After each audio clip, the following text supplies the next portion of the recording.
اعوذ باللہ من الشیطان الرجیم بسم اللہ الرحمن الرحیم سورہ زمر کے چند آیتیں پڑھ رہا ہوں۔ قل یا عبادی الذین اسرفوا علی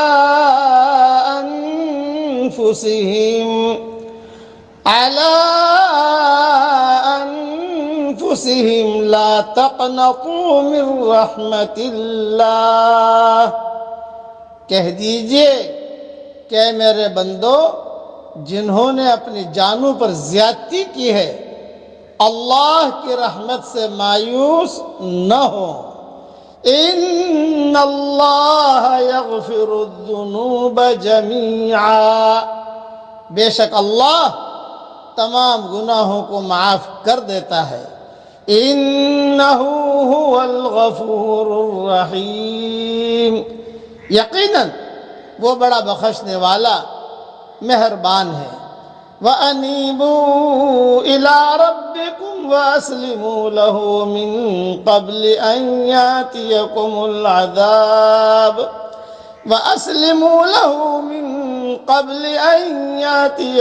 الْعَذَابُ ثُمَّ لَا تُنصَرُونَ، اور تم اپنے رب کی طرف رجوع کرو اور اس کے فرما بردار بن جاؤ اس سے پہلے کہ تم پر کوئی عذاب آ جائے پھر تمہاری کوئی مدد نہ کی جائے۔ وَاتَّبِعُوا أَحْسَنَ مَا أُنزِلَ إِلَيْكُم مِّن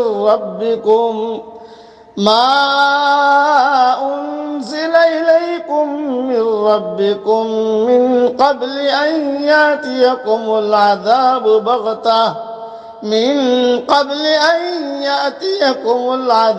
بَغْتَةً وَأَنتُمْ لَا تَشْعُرُونَ، اور تم پیروی کرو اپنے رب کی بھیجی ہوئی کتاب کے بہتر پہلو کی قبل اس کے کہ تم پر اچانک عذاب آ جائے اور تم کو خبر بھی نہ ہو۔ یہ بہت امید افزا آیت ہے۔ جتنے بھی گناہ ہوئے ہوں آدمی اللہ کی طرف رجوع کر لے، اللہ تعالیٰ اسے معاف کر دے گا۔ اس آیت میں اللہ تعالیٰ کی مغفرت کی وسعت کا بیان ہے۔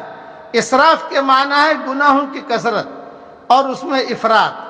اللہ کی رحمت سے نا امید نہ ہو کا مطلب ہے کہ ایمان لانے سے قبل یا توبہ اور استغفار کا احساس پیدا ہونے سے پہلے کتنے بھی گناہ کیے ہوں انسان یہ نہ سمجھے کہ میں تو بہت زیادہ گنہگار ہوں، مجھے اللہ تعالیٰ کیوں کر معاف کرے گا، نہیں، بلکہ سچے دل سے اگر ایمان قبول کر لے یا توبۃ نصوحہ کر لے اللہ تعالیٰ تمام گناہ معاف فرما دے گا۔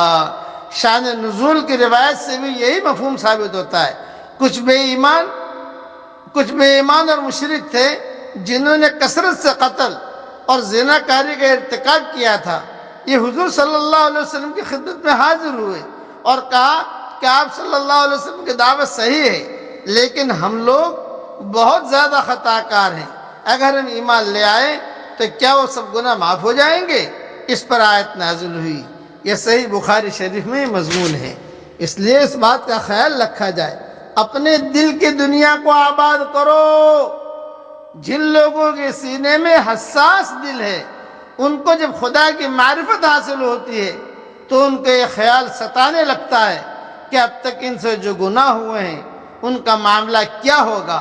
اسی طرح خدا پرستانہ زندگی اختیار کرنے کے بعد بھی آدمی سے بار بار کوتاہیاں ہوتی ہیں، ہم سے سب سے گناہ ہوتے ہیں، بار بار گناہ ہوتے ہیں، اور اس کی حساسیت دوبارہ اس کو ستانے لگتی ہے، حتیٰ کہ یہ احساس بعض لوگوں کو مایوسی کی حد تک پہنچا دیتا ہے۔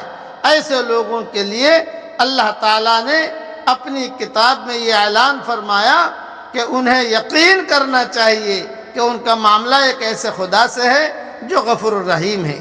وہ آدمی کے ماضی کو نہیں بلکہ اس کے حال کو دیکھتا ہے، وہ آدمی کے ظاہر کو نہیں بلکہ اس کے باطن کو دیکھتا ہے، وہ آدمی سے وسعت کا معاملہ فرماتا ہے۔ یہی وجہ ہے کہ آدمی جب اس کی طرف رجوع کرتا ہے تو وہ اثر نو اس کو اپنی رحمت کے سائے میں لے لیتا ہے، خواہ اس سے کتنا ہی بڑا قصور کیوں نہ ہو گیا ہو۔ اے اللہ آپ ہم کو اپنی رحمت کے سائے میں لے لیجئے اور اپنی رحمت کی چھتری میں داخل فرما دیجئے۔ آمین۔